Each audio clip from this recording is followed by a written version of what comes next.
Let it freeze. Elise Harper looked at the blind wolf outside her door and reached for the lock anyway. The winter storm had swallowed North Bell Station hours ago. Snow pressed against the windows, wind moaned through the old stone tower, and the warning bell above them shifted softly on its beam whenever a stronger gust struck the roof. 3 Grey Ridge hunters had taken shelter near Elise's fire after the mountain road disappeared beneath drifting snow. They had spent most of the evening complaining about the station, the weather, and the Omega assigned to keep both company. Elise ignored them. She was used to being ignored first. The sound came just before midnight. Scratch. Silence. Scratch. One of the hunters lifted his head. Something is outside. Another sound followed. Not a growl. Not a howl. Claws dragged weakly across the wooden door. The hunters stood at once. Elise reached the viewing slit before they could stop her and pulled it open. Snow rushed against her face.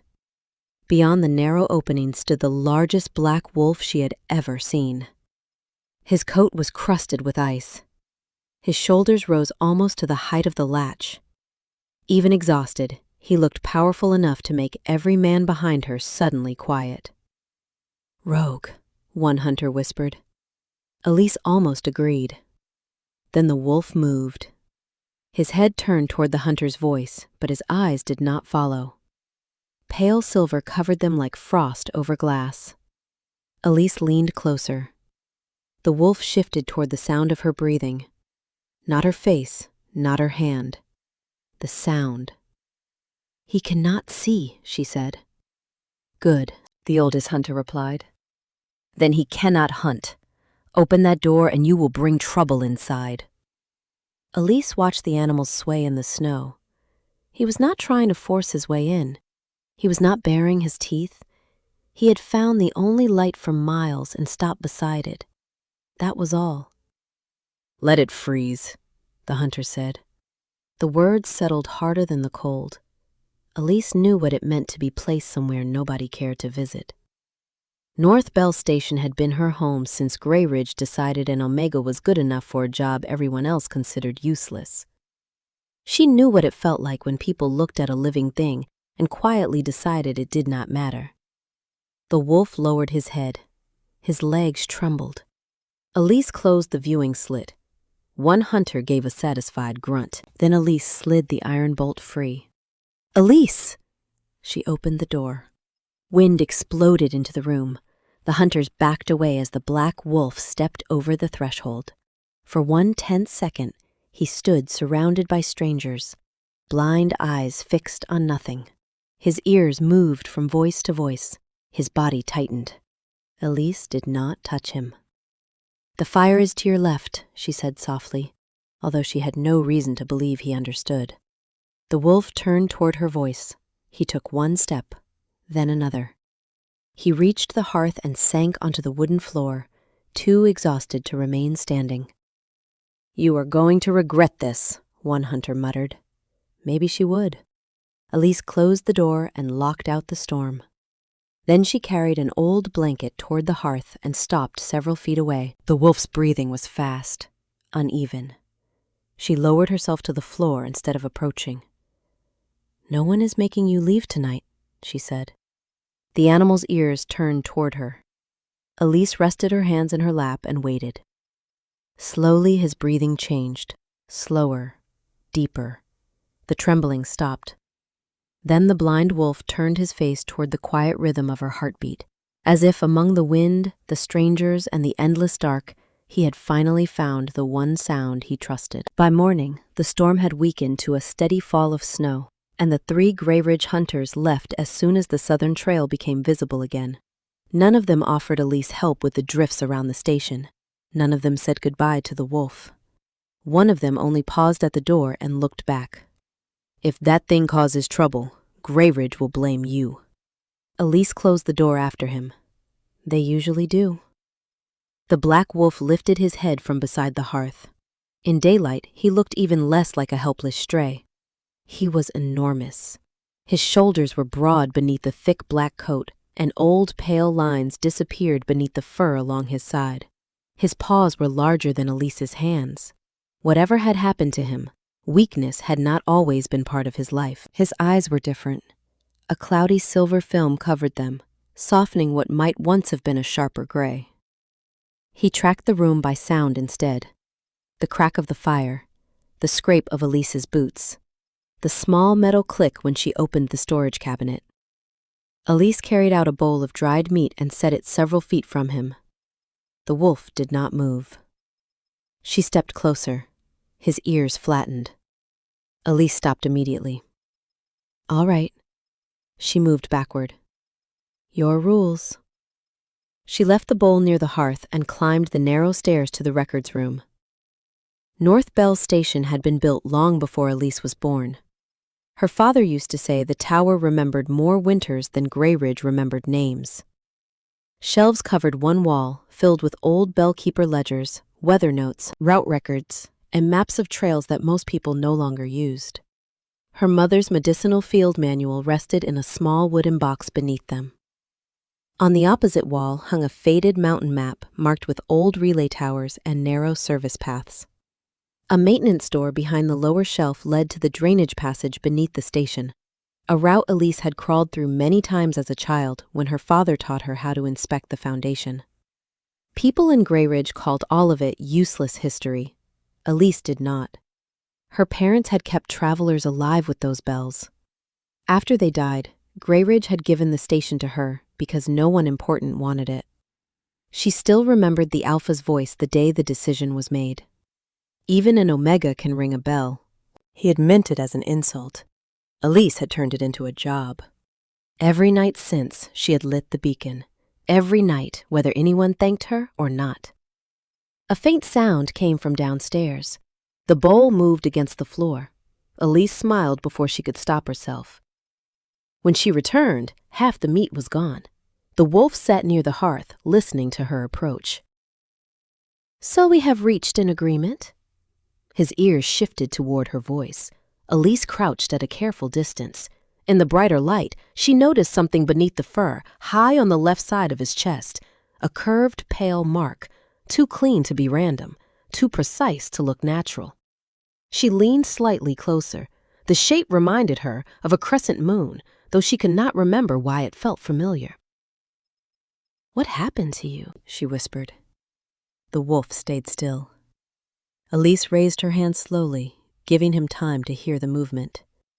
Her fingertips barely brushed the fur near the strange mark. At once, his head lifted. One large paw came down gently over her wrist, stopping her without pressure. Elise froze. The wolf did not growl. He only held her there for one quiet second, blind eyes turned toward her face. Then he released her. Elise stared at the pale crescent beneath his fur. She had seen that exact shape before. Somewhere inside this tower, Elise spent most of the next morning pretending she was not thinking about the pale crescent beneath the wolf's fur. It did not work. Every time she crossed the room, her eyes returned to him. He had chosen a place beside the hearth where he could hear both the front door and the stairs. Even blind, he positioned himself like an animal, accustomed to watching entrances. Elise noticed that too. She noticed almost everything now. When she approached with breakfast, she tapped one knuckle against the floor before stepping closer. The wolf's ears lifted, but his body stayed relaxed. "That means I am coming near you," she said. She placed the bowl down, then tapped twice beside it. "And that means food." He waited until she backed away before eating. By afternoon, one tap made him turn toward her. 2 taps brought him toward the bowl. Elise tried a short whistle near the stairs. The wolf raised his head. She whistled again, then walked slowly upward. After a moment, heavy paws followed. Elise stopped halfway and looked back. "You understand patterns." The wolf stood 2 steps below her, listening. "That is either very impressive or very inconvenient." His ears moved forward. Elise almost smiled. Outside, the storm had left the world white and painfully bright. She opened the side door to clear snow from the beacon path, and the wolf followed her into the cold. He moved carefully, testing each step before committing his weight. Elise stayed several feet ahead, giving a soft whistle whenever the path changed direction. He followed the sound. Near the edge of the platform, her boot slid on hidden ice. Elise caught herself with a sharp breath, but before she could fall, something tugged firmly at the back of her coat. The wolf had caught the fabric between his teeth. He pulled her away from the edge, then released her at once. Elise stared at him. "You cannot see me." His ears turned toward her voice. "But you knew exactly where I was." She laughed softly. The sound seemed to surprise him. For 1 second, his tail moved. Once. Elise blinked. "Did you just wag your tail?" The wolf turned his head away with such perfect dignity that she laughed again. Back inside, Elise gave him a name only because speaking to the wolf had begun to feel ridiculous. "Shadow," she said. No reaction. "You look like one, so that is what I am calling you until you object." Nothing. "Shadow." Still nothing. Elise shrugged and climbed to the records room. She had intended to search for the crescent mark, but a loose paper slipped from one of her father's old ledgers and fluttered to the floor. It was a newspaper clipping, yellowed at the edges. A royal announcement from months earlier. Elise picked it up and read the first lines under her breath. The kingdom was still searching for its missing sovereign. The reward for confirmed information remained in effect. She carried the clipping downstairs, more interested in the date than the faded portrait printed above it. 6 months, she murmured. That is a long time to disappear. The wolf lay beside the hearth, apparently asleep. Elise read the final line aloud without thinking. King Wesley Prescott remains missing, and the Crown requests any credible information regarding his whereabouts. The wolf stood so quickly that the bowl beside him shifted across the floor. Elise went still. His ears were high. His entire body had tightened. She lowered the clipping. Wesley? The blind wolf turned directly toward her voice. Elise felt the room grow strangely quiet. She tried the name once more, softer this time. Wesley. He took one slow step toward her. The wolf stopped after one step, but Elise did not. Not with her feet. With her mind. Every small thing from the past 3 days seemed to rearrange itself at once. The way he listened before entering a room. The way he understood patterns too quickly. The way he reacted to names, doors, voices. And that pale crescent beneath the fur on his chest. Elise lowered the newspaper clipping and forced herself to breathe normally. You know that name. The wolf remained still. His blind eyes faced her, unreadable behind their silver haze. Elise wanted to ask the impossible question forming in her head, but saying it aloud felt foolish. So she did not. Not yet. Instead, she carried the clipping upstairs to the records room and began searching. Her father had kept everything. Weather logs, old signal codes, border maps, royal notices that had not mattered to North Bell Station in decades. Elise moved carefully through the shelves until she found a narrow ledger marked with faded blue ink. Royal Protocols. She opened it on the desk beneath the window. Dust rose into the cold morning light. Most of the pages described bell sequences used when nobles traveled through the northern territories. Elise turned faster, then she stopped. A hand-drawn symbol filled the corner of one page, a crescent. Exactly the shape she had seen beneath the wolf's fur. Her pulse quickened. The note beside it was brief. Coronation Crescent. Mark of the reigning Prescott sovereign. Placed beneath the left side of the chest during the coronation rite. Elise read it twice, then a third time. No, she whispered. The word sounded weak even to her. A wolf could have a scar shaped like a crescent. Old records could be wrong. Coincidences happened. Kings did not simply appear at forgotten bell stations in the middle of snowstorms. Elise closed the ledger, but her hands had begun to tremble. Hoofbeats sounded outside, many of them. She froze. The wolf downstairs gave one low, warning growl. Elise descended quickly. Through the front window, she counted 12 riders in dark winter coats marked with the silver crest of Lord Protector Nolan Briggs. Their captain dismounted first. He was broad, controlled, and old enough to wear authority comfortably. "North Bell Station?" he called. Elise opened the door only far enough to stand in the gap. "You found it." His gaze moved past her into the room. "Captain Reed Voss, we are searching for a rogue black wolf, large, blind or nearly blind." Elise kept her face still. "Why?" "It attacked travelers north of Grey Ridge." That was impossible. The wolf had been with her. Voss watched her carefully. "Have you seen it?" Elise heard the faintest shift of paws behind the wall beside the stairs where she had signaled the wolf to stay before opening the door. She looked directly at Voss. "No." The lie left her more easily than she expected. Voss smiled without warmth. "Think carefully, Omega. That animal is dangerous." "Then I will be careful." For several seconds, neither of them moved. Finally, Voss stepped back. "If you are hiding it, you are risking more than your own life." Elise said nothing. The riders left slowly, their horses disappearing into the trees one by one. She waited until the last sound faded. Only then did she close the door. The wolf emerged from hiding. Elise turned toward him. "They were lying about you." His ears lowered. "And I think I know why." A sharp metallic knock came from outside. Elise looked toward the door. Something had struck the wood.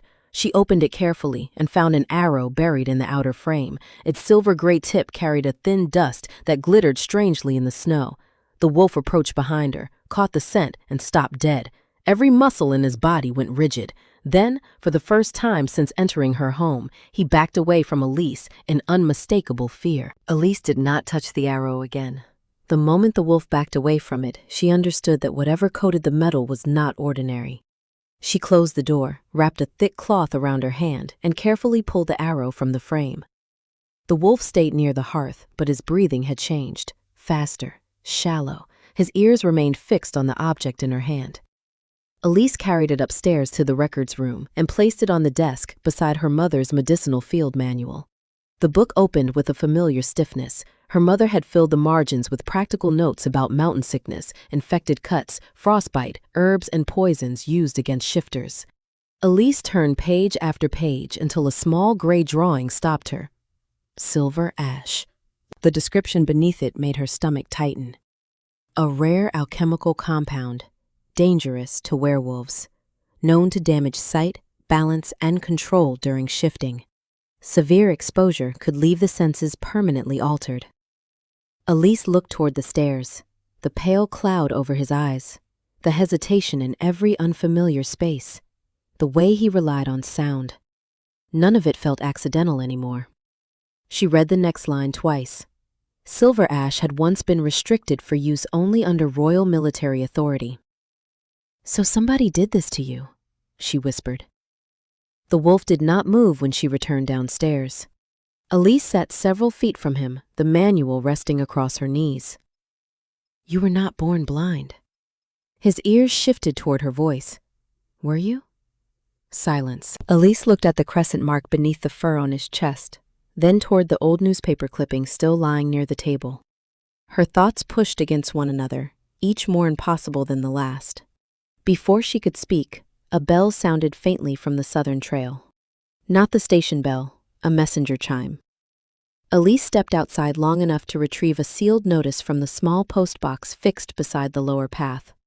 The Grey Ridge courier had already turned back toward the village, unwilling to climb farther in the cold. She broke the seal inside. The notice carried the crest of the temporary royal administration. By order of Lord Protector Nolan Briggs, the kingdom would observe a formal declaration of death for King Wesley Prescott on the evening of December 19th. With no confirmed proof of life after 6 months, permanent authority would then pass into a new governing arrangement. Elise read it once in silence, then aloud.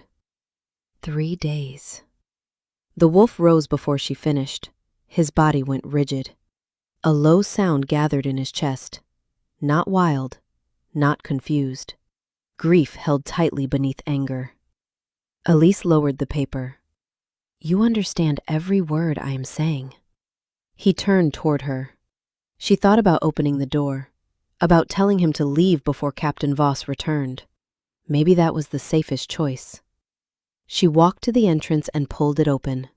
Cold air swept across the floor. If they're looking for you, staying here puts both of us in danger. The wolf moved toward the doorway. He stopped at the threshold. Beyond it waited miles of white forest, no shelter, no guide, no certainty. Elise swallowed. You should go. He stood there for several long seconds. Then he turned around and walked back to the hearth. Elise stared at him. Something inside her shifted with that choice. He had understood, and he had stayed. She closed the door slowly. All right. Her voice was barely above a whisper now. She crossed the room and stopped near him. I am going to ask you one question. The wolf lifted his head. Elise felt foolish, frightened, and strangely certain all at once. Are you Wesley Prescott? Nothing moved. Not the fire, not Elise, not the wolf. Then he lowered his head once and released one slow breath through his nose. Elise's hand tightened around the royal notice. The answer was impossible, but it was still an answer. Elise barely had time to breathe before the first sound came from outside. Not hoofbeats this time, boots, many of them. Wesley rose beside the hearth, his head turning toward the northern wall. Elise understood at once. Captain Voss had returned. She crossed to the window and saw dark shapes moving through the snow.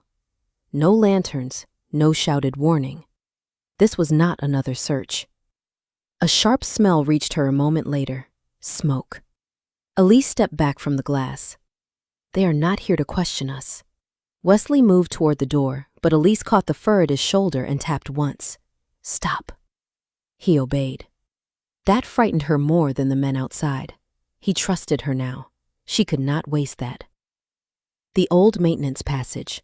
Her father had shown it to her when she was 10, laughing as she crawled through the narrow stone tunnel beneath the station. It connected the storage room to a drainage opening nearly 300 yards west of the tower. Elise grabbed her coat, the bellkeeper ledger, and the silver ash arrow wrapped in cloth. Then she heard Captain Voss through the door. Bring out the wolf, Elise Harper. Walk away, and this can end quietly. Elise looked toward Wesley. His ears were fixed on the voice. His body had gone completely still. He knows your name, Elise whispered. A crash sounded downstairs. Smoke thickened beneath the ceiling. Elise opened the storage hatch. 2 taps means turn. 1 whistle means follow me. Wesley moved to her side. She touched his shoulder. You know this. They descended into darkness. Elise could barely see, but Wesley did not need sight here. She tapped stone. Twice. He turned. She whistled softly. He followed. Above them, footsteps entered the station. The old tunnel felt smaller than Elise remembered. Cold earth pressed close on both sides. Halfway through, Wesley stopped. His head snapped toward the ceiling. Elise heard it a second later. Men moving toward the upper levels. Toward the bell chamber. They knew what mattered in this tower. Elise changed direction. Instead of leading Wesley toward the western exit, she turned back toward a narrow ladder shaft that opened behind the records room. Wesley resisted for 1 second. Elise touched his shoulder again. If we leave now, they will keep hunting you. She climbed. If that bell speaks first, someone else might hear. They emerged above the storage room as smoke drifted through the stairwell. Captain Voss stood near the main chamber below. A dark, waterproof dispatch case was strapped across his chest beneath his coat. Elise noticed the seal pressed into the leather flap. Nolan Briggs. Voss looked up. Do not make this harder. Elise said nothing. She ran for the stairs. Wesley followed her whistle. They reached the bell chamber as Voss and his men climbed behind them. Elise seized the heavy rope. Her father's voice returned from years ago. 7 strikes. Pause. 7 strikes. Royal sovereign in immediate danger. She pulled. The bell thundered across the mountains. Once. Twice. By the 7th strike, the entire tower seemed to shake. Elise stopped, waited, pulled again. Below, Voss shouted for his men to stop the signal. Wesley stepped between Elise and the stairs. One soldier raised a silver ash crossbow. Elise saw the gray-tipped bolt. Wesley did not. "Down!" she cried. He dropped instantly. The bolt passed harmlessly into the bell chamber wall. Wesley surged forward just enough to knock the weapon aside, then forced the startled soldier backward without striking him. Captain Voss tried to retreat, but the narrow stair gave him nowhere to go. Within moments, Wesley had him pinned against the stone railing, while Elise secured his wrists with the bell rope's spare line. Voss stared at the blind wolf in stunned silence. The dispatch case still hung across his chest. Then, far beyond the tower, another sound rolled through the dark. A bell. 7 strikes. A pause. Then 7 more. Elise looked toward the eastern window. Pine Watch had answered. Someone had heard them. The answering bell faded into the mountains, but Elise kept listening long after the final note disappeared.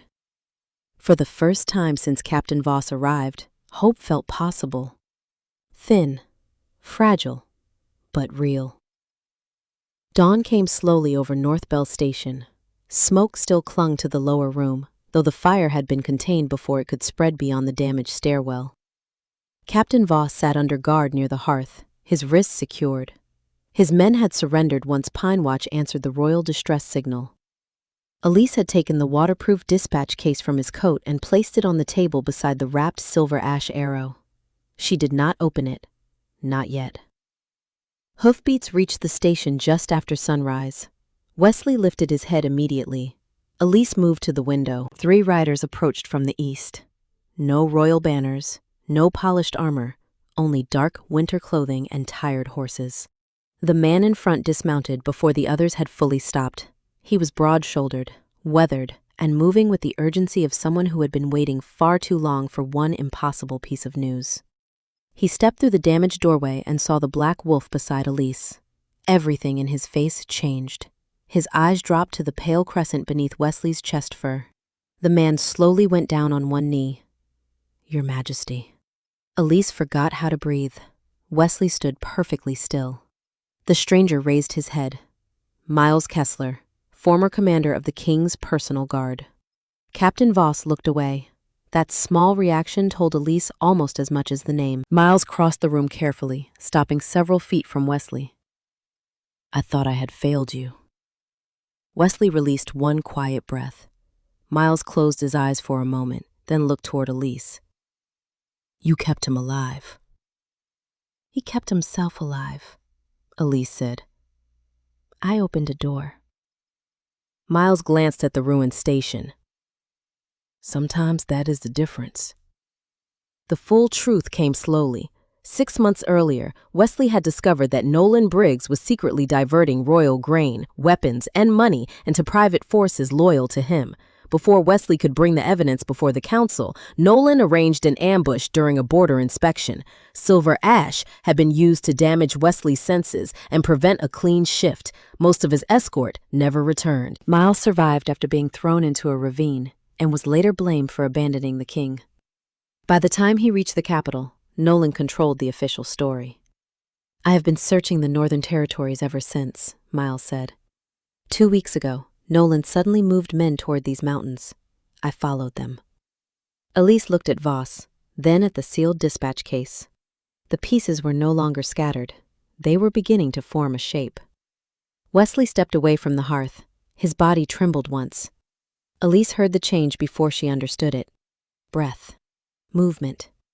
The quiet strain of a body forcing itself through something difficult. She turned away at once and pulled an old wool blanket from the chair. When the room became still, she held it behind her without looking. A human hand took it. Several seconds passed. Then a man spoke. His voice was low, rough from disuse. "Elise?" She turned. Wesley Prescott stood where the wolf had been, wrapped in the blanket, taller than she expected and visibly exhausted. Black hair fell across his forehead. His pale gray eyes remained unfocused. He did not look like the distant royal portrait from the newspaper. He looked tired, human. alive. Elise swallowed. I am here. Wesley turned toward her voice with perfect certainty. Relief softened his face. There you are. Miles stepped closer to the table and finally opened Voss's dispatch case. Inside was a sealed order carrying Nolan Briggs' personal mark. Miles read the first lines, then looked up. This is enough to prove Nolan ordered the station destroyed and every witness silenced. Wesley's expression hardened. Then we go to Silvercrest. Miles shook his head once. The Crownstone session begins tomorrow evening. If Nolan completes it before you arrive, he will declare you dead before the full council. Elise looked toward the old mountain map hanging above her father's desk.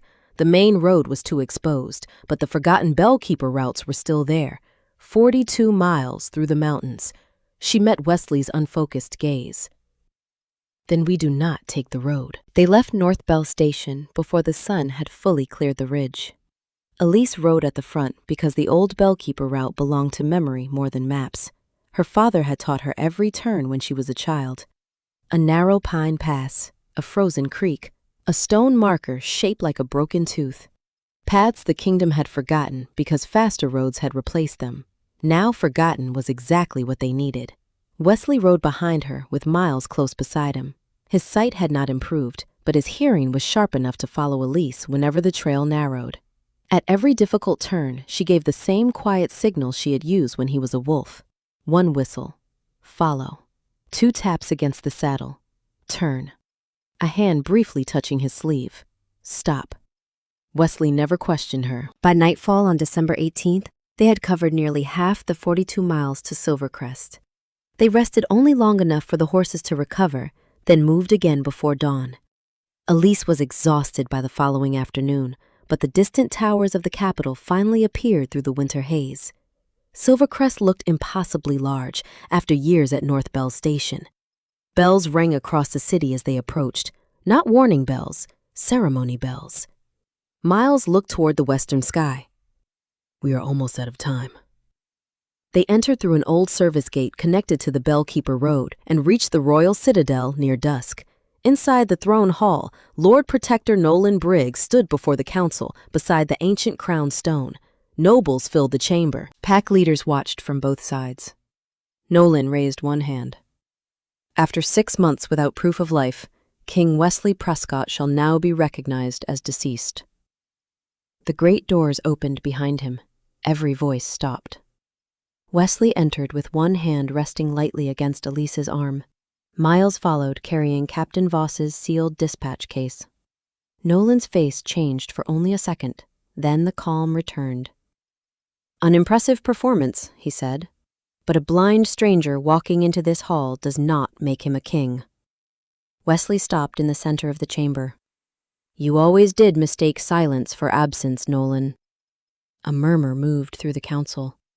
Miles placed the dispatch case on the long table and broke the seal before the witnesses. He removed Nolan's written order directing Captain Voss to locate the Black Royal Wolf, destroy North Bell Station, and silence everyone who had seen him. Then Elise placed the wrapped silver ash arrow beside it. Nolan did not look at either object. Documents can be forged. Then do not trust the documents, Wesley said. He turned toward the crown stone. Elise had read about it in her father's records. The stone recognized only the blood of a living sovereign who had already completed the Prescott coronation rite. It could prove identity, nothing more. Wesley walked toward it without assistance, slowly, carefully. The room stayed silent. He placed one hand against the stone, then used a ceremonial pin offered by the council elder to draw a single drop of blood from his palm. For one long second, nothing happened. Nolan smiled. Then silver light spread beneath Wesley's hand. It moved through the stone like moonlight beneath ice. Every shifter in the hall felt the change. One by one, the council members lowered their heads. Then the pack leaders followed. Nolan remained standing, alone. Wesley turned toward the sound of his breathing. You should have made certain I was dead. Guards stepped forward and placed Nolan under arrest. Wesley stopped them when one asked whether judgment should be immediate. No. He wanted a kingdom without law. He will answer to the law. The hall remained silent until Wesley turned away from Nolan. Then his face softened. He listened until he found Elise's breathing among hundreds of people. "Elise Harper." She looked at him. For the first time, the entire kingdom was looking at her too. Wesley held out his hand. "There is one matter left that no council, crown, or king will decide for you." Elise looked at Wesley's open hand, then at the hundreds of faces waiting for her answer. For years, other people had decided where she belonged. Greyridge had sent her to North Bell Station because they believed nothing important would ever happen there. Now a king stood before his entire court and refused to make another choice for her. "They chose your place for you once," Wesley said quietly. "I will not." His hand remained open. "Stay because you want to. Leave because you want to. Whatever you decide, you owe me nothing." The silence in the throne hall felt deeper than any winter night Elise had known. She walked toward him and placed her hand in his. "I opened my door when you were a blind wolf covered in snow," she said. A faint smile touched his face. "Being a king does not make you harder to keep." Soft laughter moved through the chamber, and Wesley's fingers closed gently around hers. Weeks later, Nolan Briggs stood before the Royal Council and answered for the stolen grain, the private military network, the false reports, and the order carried by Captain Reed Voss. Miles testified about the original ambush. Voss confirmed Nolan's written command. The silver ash arrow and sealed dispatch were entered into the royal record. Wesley never asked for revenge, he asked for law. Nolan lost his title, his authority, and every position that had allowed him to treat the kingdom as something he could quietly own. Then Wesley turned his attention to a different kind of injustice. The rule that allowed packs to push Omegas into remote assignments simply because they were considered unimportant was abolished. No rank, he declared, could erase a person's right to dignity, shelter, and fair treatment. Elise stood beside the council table when the decree was signed. She thought of the sentence that had followed her for years. Even an Omega can ring a bell. The words did not hurt anymore. North Bell Station was rebuilt before the next winter. Not as an abandoned post, as a royal sanctuary. Travelers caught in storms could rest there. Orphan pups could find protection. Wolves rejected by their packs could stay until they chose where to go next. Elise helped design every room. Wesley returned to his duties slowly. His eyesight improved enough for him to distinguish light, shadow, and large shapes, but the damage never disappeared. He learned the palace again by memory, sound, and touch. Elise did not become his eyes. She became the person beside him who trusted him to find his own way.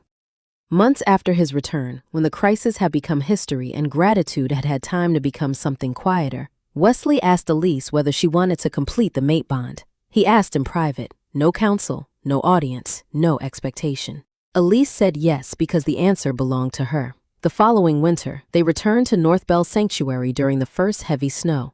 Late one evening, scratching sounded against the front door. A young attendant looked toward Elise. "Should we let it in?" Outside stood a thin, rogue wolf, frightened and shivering beneath the lantern light. Wesley tilted his head toward the sound and smiled. "Apparently, this is how all our trouble started." Elise laughed and opened the door. Warm light spilled across the snow as the animal stepped inside. Wesley stood beside her, not ahead of her, not behind her, beside her. And no one was left outside to freeze. Maybe that is the real lesson here.